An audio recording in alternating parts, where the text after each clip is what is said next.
Hi guys, welcome back to another video in the cover angle. Today I'll talk about our defensive struggles this season, and as you can see on the thumbnail, we've lost 2 games in a row now. Obviously we'll play Chelsea later today, and I hope we win that game, but let's just get right on to the slideshow.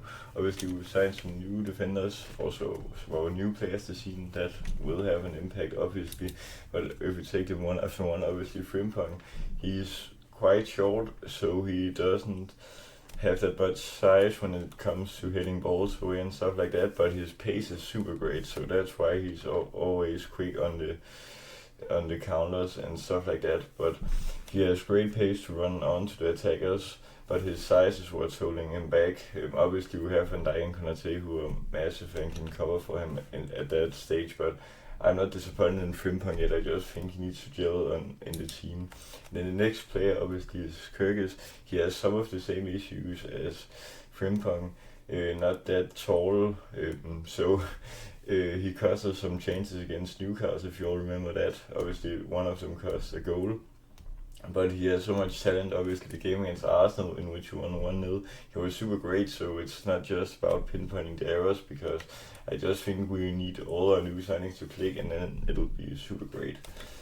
But our next signing obviously was Leone. I'm so sad that he got injured because he played so well in that game against Southampton, and now we are quite screwed on defensive depth, but I'll come on to that later.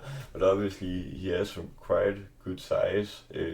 He can win a lot of aerial duels and stuff like that, in which we also need if we rotate our center backs. So that's a great quality, but now he's sadly out probably till the end of this season, which is super devastating. Obviously, my next thing I've taken here is we don't have enough depth. You're probably wondering, well, if you've taken 8 defenders, why isn't that enough depth? But it's because you can probably see we only have 3 center backs here who are fit now: Konate, Van Dijk, and Gomez, because Leone is obviously injured, but the others here are left back or right backs. Obviously Bradley, I think he could play center back if he gets rotated there, because he has a quite great build for a center back, but obviously we just need to defend a lot better, because, or at least stop giving as many chances away, because that's a huge difference from this year to last year. And then obviously the personal errors, as I talked about in the start, have obviously also cost a lot. Here we can see in the Everton game, the 2-1 game in which we obviously won, but it was quite close. We can see it's a long cross from Everton. Kyrgios simply misses the header. He's falling behind here, as you can see, and then NDI, or who it is here, he clears it out to Gana Gay, and then he scores obviously. So that cost us. It was a brilliant shot, by the way, but Alisson couldn't do anything. But we just need to hit those sort of crosses away, because else it just builds chances for the opposition, and that's a huge risk to take when you're only leading by 1, or at least in this case it was luckily 2 goals we were leading by. So yeah, obviously. Then one of the goals we conceded against Newcastle, it was the first one. You see they got a free header here because Kyrgios, he didn't stand up for himself in the aerial duel, and then Guimaraes just hits it in. Nothing to do for Alisson obviously, but we can also see here there isn't much going on from our defenders. They're just standing on and watching. It was obviously Kyrgios' marker, so I understand them a bit, but we still need to defend these crosses a lot better, because that's also something that we were a lot better at last season.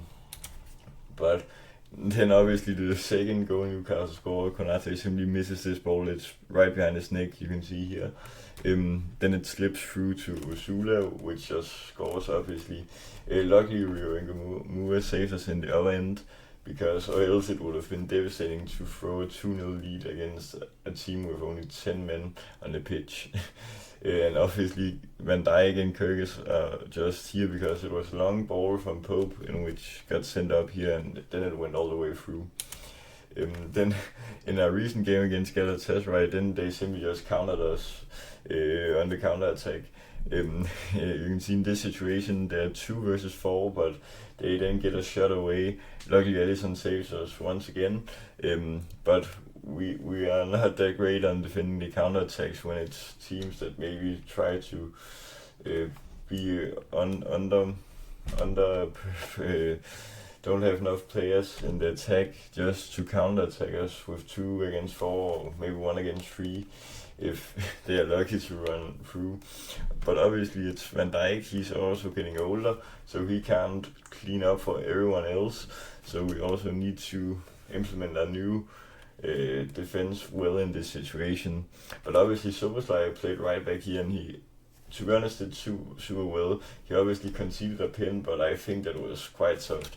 But Szoboszlai has the size to play right back. We also could play him there because maybe Frimpong is better at a right mid if we rotate Salah at a striker in the end of the game, then play Frimpong right mid. It worked quite well against Burnley, definitely.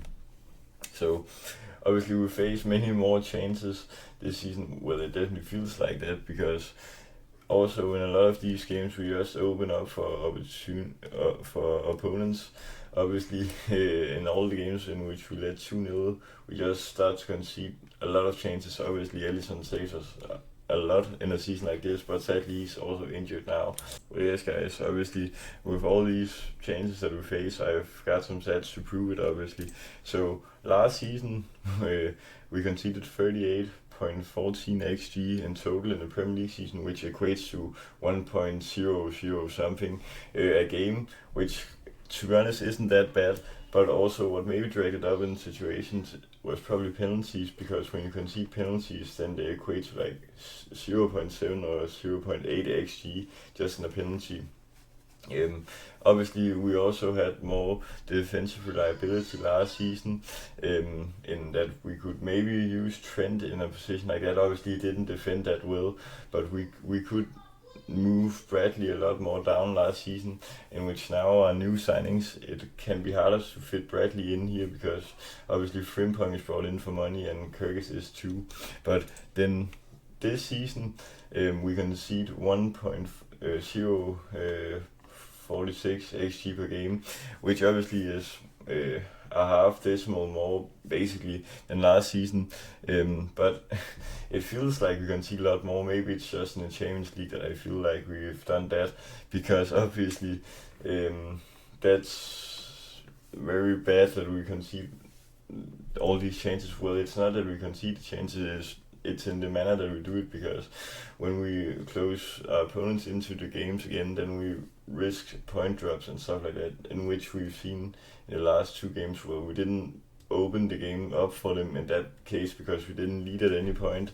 But it's just so sad that we concede all these chances. But I think we can adjust on it by making our fullbacks more defensive and not get them to push up that much.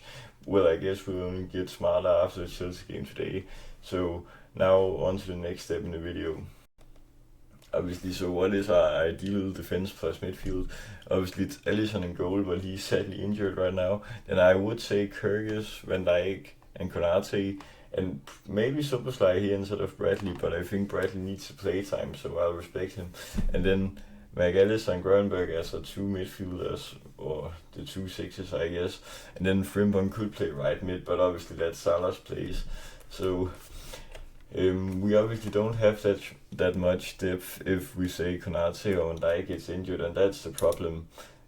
So yeah, obviously we got the Alisson injury the other day, which is so sad, but as I talked about in my recent video, in the one where I previewed the game against Chelsea, then I have full faith in Mamdashvili, because he is such a great keeper nonetheless. But obviously Alisson is probably the best keeper in the Premier League, so that's a huge miss that we don't have him for this. But how to fix these problems, I have been on to it.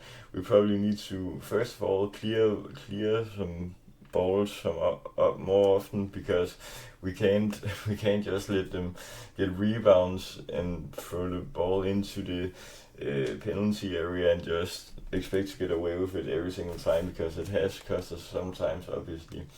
But that was all for today's video, guys. I hope you enjoyed. Remember to like, subscribe and share with our little fans. Till next time, peace.